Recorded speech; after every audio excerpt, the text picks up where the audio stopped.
لو مشيت في شارع الملكة في بولاق الدكرور، وبالذات قدام العمارة رقم 10، هتقف كام دقيقة غصب عنك.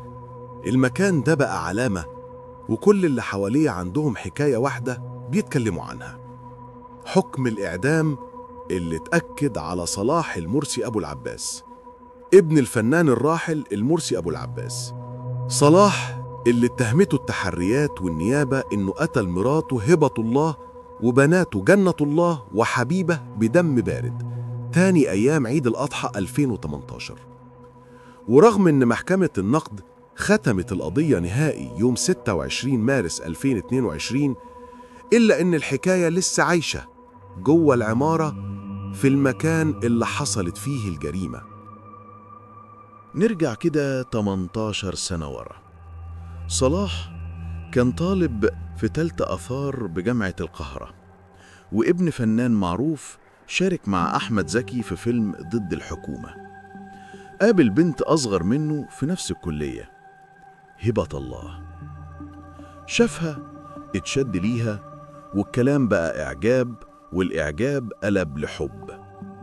لكن أهلها رفضوه 3 مرات، وبرغم كده اتجوزوا.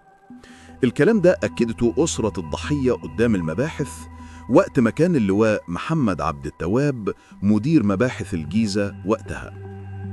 بعد الجواز، صلاح وهبة سكنوا في عمارة جديدة وقتها رقم 10 شارع الملكة، شارع طالع من شارع العشرين في قلب بولاق الدكرور. العمارة دي كانت ملك شقيق وزير سابق في حكومة حازم الببلاوي. عاشوا 13 سنة مع بعض، خلافات بسيطة زي أي بيت، وخلفوا جنة الله 13 سنة وحبيبة 10 سنين، والاتنين كانوا متفوقين واتكرموا في مدرسة الشروق. وبالتزامن مع تكريمهم كان جثثهم بتتلاقى جنب أمهم في الشقة. إيه اللي حصل جوه الشقة يومها؟ صلاح اتصل بالشرطة يبلغ إن مراته وبناته مقتولين. القوات دخلت لقت هبة ممددة على سجادة الصلاة مقتولة بخنقة من وراها بسلك تليفون.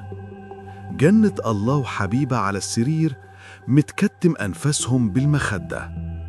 مفيش كسر في باب ولا منافذ ولا حاجة مسروقة، حتى الموبايلات والذهب موجودين. بس صلاح قال إن 350 ألف جنيه اتسرقوا.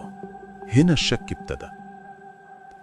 المقدم طارق مدحت معاون مباحث بولاق وقتها بدأ يفحص الكاميرات. النتيجة: مفيش حد غريب دخل العمارة، مفيش حد خرج بشكل مريب.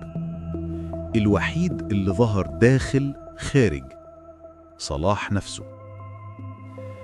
تليفونات البنات والأم كانت بترن وهم مقتولين، ومحدش رد في الوقت اللي الأب موجود جوه. وبعد 4 أيام تحريات راحت التقارير للواء محمد عبد التواب. أكتر حاجة وقفت قدامه كانت: فين 350 ألف اللي قالوا اتسرقوا؟ المقدم طارق رد: المبلغ ده كان مع صلاح وحطه في حسابه وشغله في البورصة وخسره، وقدم مستندات تثبت ده. وفي اللحظة دي اتاخد إذن النيابة بالقبض عليه. رجالة المباحث جابوه على الاسم. اللواء عبد التواب سأله: انت قتلت مراتك وبناتك؟ صلاح رفع رأسه وابتسم وقال: ما حصلش، كنت بتفرج على الماتش، ولما رجعت لقيتهم مقتولين ومعاهم الفلوس اللي اتسرقت.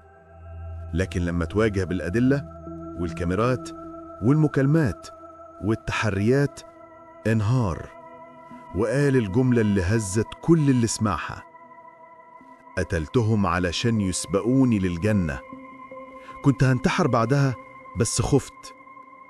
وكمل: خليت مراتي تصلي العصر وخنقتها وهي ساجدة، ودخلت على البنات كانوا نايمين وكتمتهم بالمخدة. بعد اعترافه اتحال للنيابة، ثم للمحاكمة، واتحكم عليه بالإعدام سنة 2019، ومحكمة النقد أيدت الحكم.